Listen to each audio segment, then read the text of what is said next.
Bismillah walhamdulillah assalatu wassalamu ala rasulullah. Allahumma salli ala sayyidina Muhammad tunazziful gulub ruhi wal jasadi ra'si wa sya'ri fahmi wa anfi dami wa lahmi yadaini wa rijlaini faqian tahti yamini an simali bihaqqi sayyidina Muhammad wa bi syafaati sayyidina Muhammad wa ala alihi wa sahbihi wa barik wa sallim tasliman katsira. Alhamdulillah, pada malam ini kita meneruskan pelajaran kita yang tempo lalu. Karena taklim belajar itu dari buayan sampai liang lahat. Jadi belajar itu nedo batas waktu. Walaupun kita pernah mondok, walaupun kita pernah belajar di mana-mana, tetap belajar.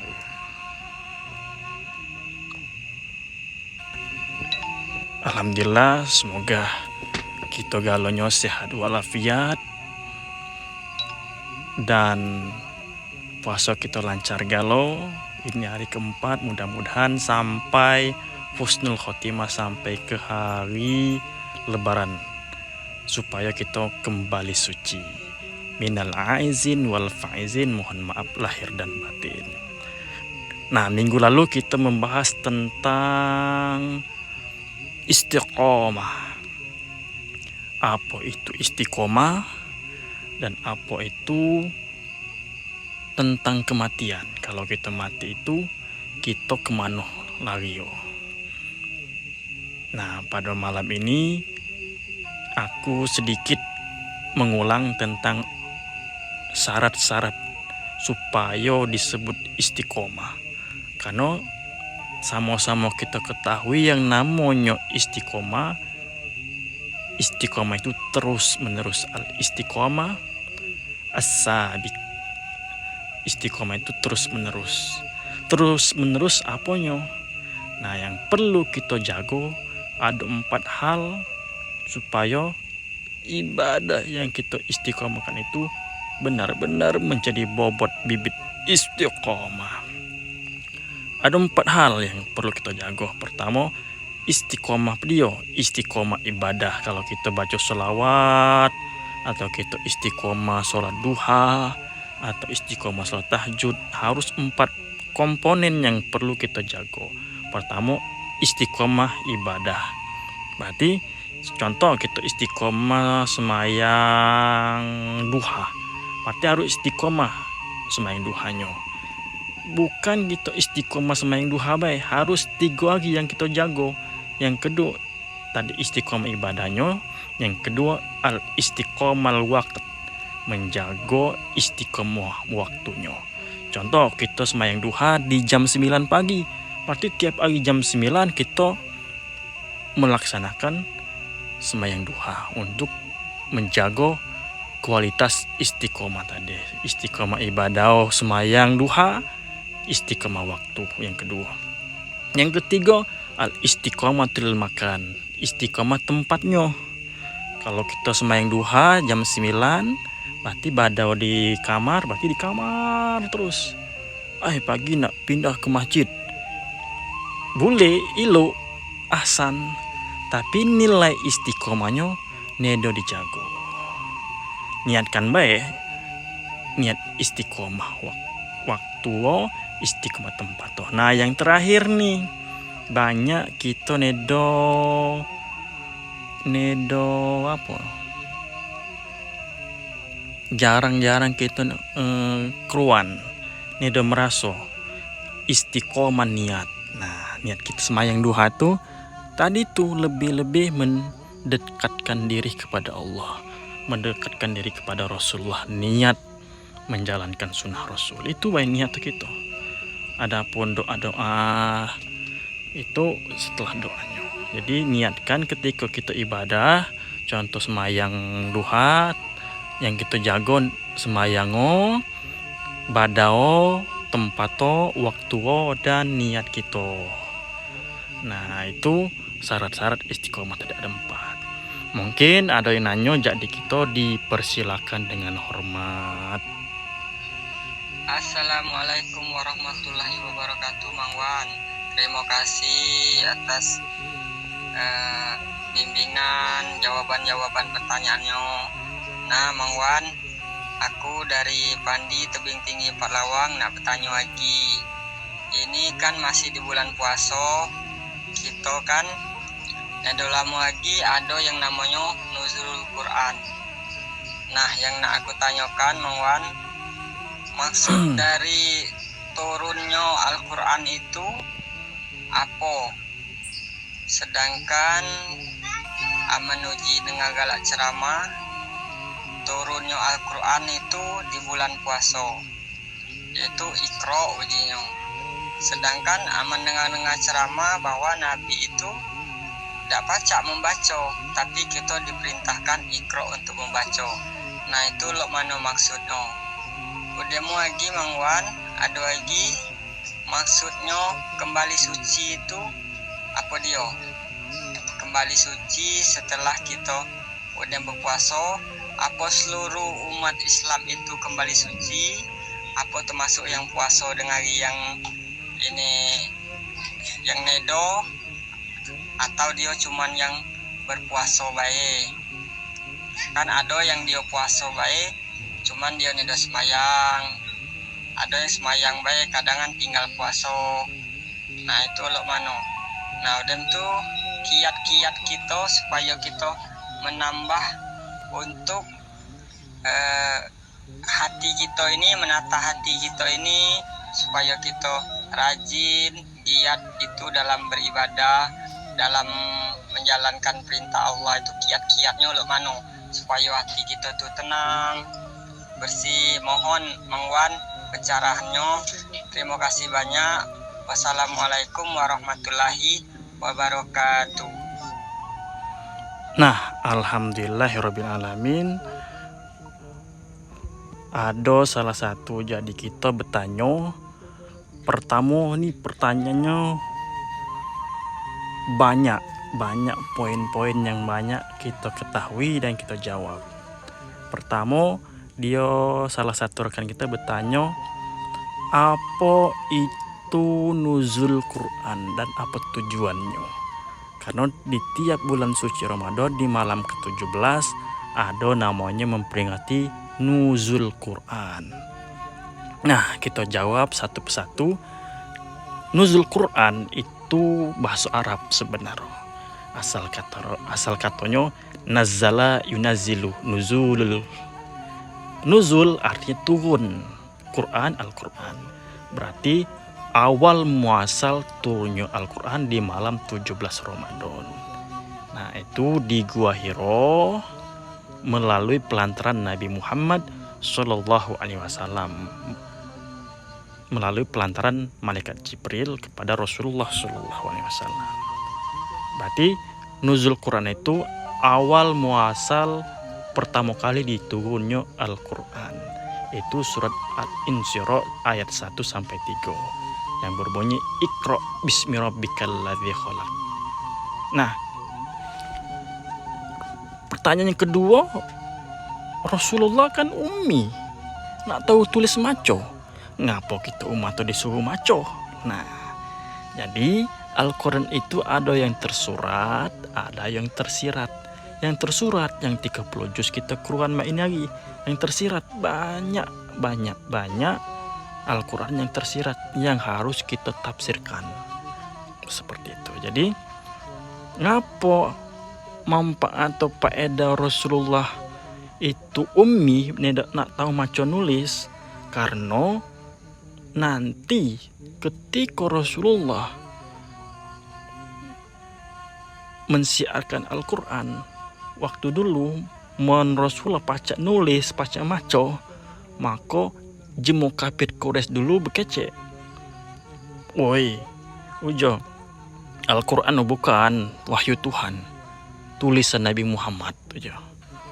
Woi, Al-Quran bukan wahyu Allah, itu bacaan Nabi Muhammad. Itu Nabi Muhammad baca nulis, baca maco. Nah, makanya Nabi Muhammad nak tahu maco, nak tahu nulis, supaya kaum kafir Quraisy waktu dulu nak tahu menyanggah bahwasanya Al-Quran itu tulisan karangan Nabi Muhammad Shallallahu Alaihi Wasallam. Nah, di zaman Sayyidina Utsman, para sahabat-sahabat disuruh mengumpulkan suhuf Al-Quran. Dulu kan Al-Quran turun tuh per ayat, bukan langsung 30 juz, bukan. Per ayat ditulis di pelpa kurma, ada yang ditulis di batu. Nah, di zaman Khalifah Sayyidina Utsman, para sahabat disuruh menghafal, disuruh menjilid Al-Quran. Makanya ada 30 juz Al-Quran. Seperti itu. Jadi Pak Idao, kenapa Rasulullah ummi nak tuh maca tulis? Karena ketika Rasulullah dulu pacak maca nulis, maka kafir Quraisy mengecekkan, woi Al-Quran itu tulisan Rasul, woi Al-Quran itu bacaan Rasul itu. Nah, kita Rasulullah nak tahu maca, nak tahu nulis, kita disuruh maca Iqra. Nah, maksud Iqra tu i'lam, ketahuilah, if'al, kerjakanlah, izhar, jauhilah. Karena Al-Quran itu dia terbagi menjadi 3. Pertama ada as-sirah, sejarah-sejarah. Ada lagi tentang pertama sirah, tentang sejarah-sejarah. Yang kedua tentang hukum, al-hikam, tentang hukum. Yang ketiga an-nikmah, tentang kenikmatan. Jadi Al-Quran itu dibagi jadi 3 macam. Ada tentang hukum, ada tentang sejarah, ada tentang kenikmatan. Contoh dalam surah Al-Kahfi, Allah berfirman, innalladzina amanu wa amilus sholihat kanat lahum jannatul firdaus. Ini peringatan nikmat.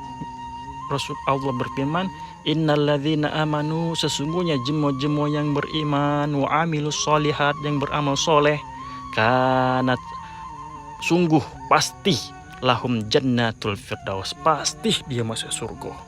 Itu janji Allah kepada umat Nabi Muhammad.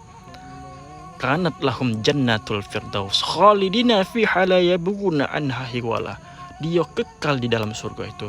La yabghuna anha hiwala. Dan hendak keluar melalui surga kita keluar. Nah, itu. Contoh lagi, hukum. Apa tentang hukum? Hurimat alaikum maitatu wadamu walahmul hinzir. Allah diharamkan atas kamu. Hurimat alaikum maitatu, bangkai, hurimat alaikum maitatu wadamu walahmul hinzir, mayit. Diharamkan atas kita makan mayit, makan bangkai, makan hinzir, hinzir kaput. Nah, itu contoh hukum. Contoh apa lagi? Tadi tentang sirah, ada tentang Nabi Sulaiman dibaca berkomunikasi dengan hewan-hewan. Itulah di dalam Al-Quran itu menyempurnakan dari 3 kitab Nabi Ul Azmi, Injil, Taurat, Zabur, disempurnakan lewat Al-Quran. Seperti itu. Nah, yang seterusnya, bagaimana kiat-kiat kita supaya hati kita ini tenang? Bagaimana supaya hati kita ini bersih, tenang? Lemak ibadah pertama tadi itu kita memperbaiki toharoh kita kudai. Apa itu toharoh? Toharoh itu bersuci.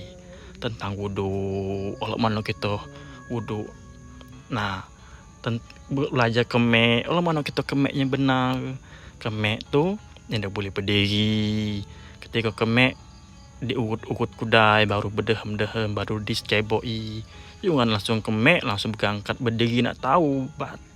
Ketika kita berdiri, keluar aja ya. Makanya Rasulullah bersabda, aktsaru adzabil kubri minal bauli. Jadi kita belajar fikih kudai. Bukan langsung semayang. Belajar semayang bagus, tapi kita lebih bagus itu belajar ilmu fikih kudai. belajar maco Al-Quran. Nah, baru setelah itu istiqomah wudhu supaya ada satir. Jadi kita nak buat apa-apa itu, oh ya aku nih berwudhu. Nah, itu. Nah, selanjutnya tahap pertama itu kita belajar berwudhu kuda, belajar kemek, belajar berwudhu supaya ibadah kita itu benar-benar ibadah, benar-benar diterima oleh Allah Subhanahu wa taala. Seperti itu. Jadi tahap pertama itu kita pelajari dulu toharoh, belajar ilmu fikih dengan kiai-kiai setempat di Empat Lawang, di tebing, di dusun, belajar. Jangan ada belajar walaupun kita lah berumur, tenang apa belajar gitu. Walaupun kita belajar dengan jemaah lebih kecil dan dia lebih paham, ini dong apa? Karena belajar itu ngaris apa baik. Seperti itu. Kalau di Talang Padang ada Mang Musi, itu salah satu murid dari Yai Mu'alim Yusuf. Dia dulu Yai aku, Mu'alim Yusuf Hamid. Ada murid beliau itu di Talang Padang namanya Mang Musi. Jadi Kiai Talang Padang dia. Pacak ke situ, mungkin yang di tebing. Banyak kiai kita di dusun seperti itu. Jadi untuk supaya ibadah kita tenang itu kita pelajari kedai tentang toharo, pelajari kedai tentang wudhu, pelajari kedai tentang semayang, pelajari kedai tentang bacaan semayang. Oleh itu. Dan setelah itu pelajari istiqomah wudhu, terus belajar apa lagi, zikir yang benar, maka ibadah kita tuh benar-benar diterima. Maksud kita diterima itu ketika kita semayang tuh tenang, ada ketenangan jiwa, ketenangan batin gitu. Dan perbaiki dari yang dulu pernah aku singgung, ada namanya kolbun. Kan kolbul kita ini terbagi menjadi tingkat-tingkatan. Ada kolbul mayit, kolbul marid, kolbun salim. Nah, kita kan masih di tingkatan kolbul marid. Kolbu hati kita ini masih kotor dari penyakit-penyakit hati. Sombong, minta dipuji, sum'ah. Nah, itu kita harus habisi penyakit hati itu supaya ketika kita semayang itu bebas dari penyakit hati tadi itu. Nah, malah kita meningkat jadi kolbun salim, hati yang selamat, insya Allah hati kita akan tenang. Semayang itu bukan lagi minta kina jemo, semayang itu bukan lagi nak nonton pahalo. Jadi semayang kita itu bukan kita nonton pahalo, semayang kita itu menunaikan kewajiban sebagai khalifah, sebagai makhluk. Jadi kita ingat saling mengingatkan lagi, kita semayang itu bukan untuk pahalo. Semayang itu mencari ridho Allah Subhanahu wa taala. Karena tujuan kita hidup salah satunya mencari ridho Allah Subhanahu wa taala. Mun pahalo masih dikit, banyak dosa kita daripada pahala kita. Nah, cuma Allah lah ridho pada kita. Dan kita insyaallah baca sanadkhul jannatul firdaus khalidina fiha la yabghun anha hiwala, yang dijanjikan oleh Allah dalam surah Al-Kahfi tadi. Siapa yang jemo soleh, beramal ibadah, pasti dia masuk surga. Surganya apa? Surga jannatul firdaus. Amin ya rabbal alamin. Nah, langsung lagi ada pertanyaan yang selanjutnya. Kan kita puasa itu setelah puasa kan kita lebaran. Nah, dalam satu hadis itu ada yang meriwayatkan ketika kita puasa itu kita akan kembali fitrah, kembali suci. Siapa yang kembali suci itu? Nah, itu pertanyaan tadi kan. Jadi setiap jemaah yang berpuasa nanti kembali suci. Yang puasa lo mana kudai, bukan setiap kita puasa ini kembali suci, bukan. Yang benar-benar menjaga puasanya tadi. Yang tadi itu bukan kita menahan lapar bae, bukan kita menahan naus bae, cuman seluruh anggota tubuh kita ikut puasa. Keting kita puasa, tangan kita puasa, mulut kita puasa, mata kita puasa. Ya Allah mana mata puasa, ya Allah mana mulut puasa, ya Allah mana tangan puasa. Ngelebok galo kan. Maksud tuh keting kita puasa, maksud tuh tangan kita puasa, maksud tuh telinga kita puasa, maksud tuh mata kita puasa. Itu men mata ndak boleh nginai gadis liwat nduk belagak setuai. Nah itu bagian dari zina mata, itu bagian dari merusak pahala puasa kita. Tangan lah mana tangan, dang tengah hari kita ngambil sendal jemu, dan sembahyang Jumat ngambil sendal jemu, itu merusak dari pahala puasa. Berarti dia itu puasa tetap puasa, cuman pahala puasanya nido dijalankan. Maka Rasulullah bersabda, kamin sha'imin laisa lahu min syamihi ila ju'i wa atos. Banyak umatku yang berpuasa, cuman nido dapat dari hasil puasa tersebut kecuali dia dapat lapar, dia dapat haus. Nah, kasihan nian kan, kita lah puasa 30 hari cuman dapat lapar ngan haus bae. Kalau mana kita pacak kembali suci tadi tuh, kita belajar seluruh anggota tubuh kita ikut puasa supaya ketika di akhir puasa kita kembali suci.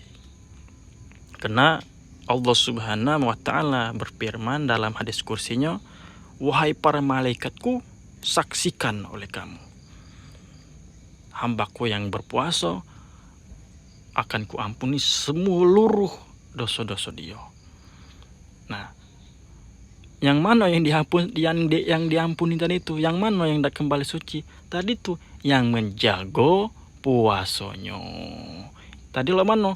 Dia puasa cuman nido semayang, dia puasa cuman nido terawih. Dia diibaratkan Rasulullah bersabda itu, dia puasa cuma ada semayang, olok kita ke sekolah nih, olok kita ke umum, ke kawo, mata tujuan kita ke kawo nak nyemprot karena gumput lah banyak. Kita ke kawo, mata sepatu bot, mata serinda, tujuan kita nak nyemprot, nak ngeracun gumput. Sampai ke umum cuma nedo mata racun, padahal nak ngeracun gumput lah. Itu baik perikatannya. Kita puasa cuma nedo melakukan kewajiban kita, Allah jemo nak ke kawo cuma nedo mata sengkuit, nedo mata racun, nedo mata serinda. Tujuannya ke kawo cuma nedo sampai ke tujuan dia nak dituju ke kawo tadi. Ya ke kawo cuma nak ngeracun nak tahu. Nah itu ada sabda Rasulullah yang berbunyi, nanti pacak dijelaskan. Cukup sekian. Jadi aku alhamdulillah pertanyaannya cukup mendasar, dan itu pertanyaan banyak nian. Alhamdulillah kita jawab kalau. Nah cukup main kudai untuk malam ini. Mungkin lain waktu pacak kita teruskan. Tetap semangat. Insya Allah kita belajar sampai kiamat nih. Karena belajar itu dari buayan hingga liang lahat sampai kita mati masih tetap belajar. Al-afwa minkum. Astaghfirullah li abawayya Rasulullah sallallahu alaihi wasallam. Wassalamualaikum warahmatullahi wabarakatuh.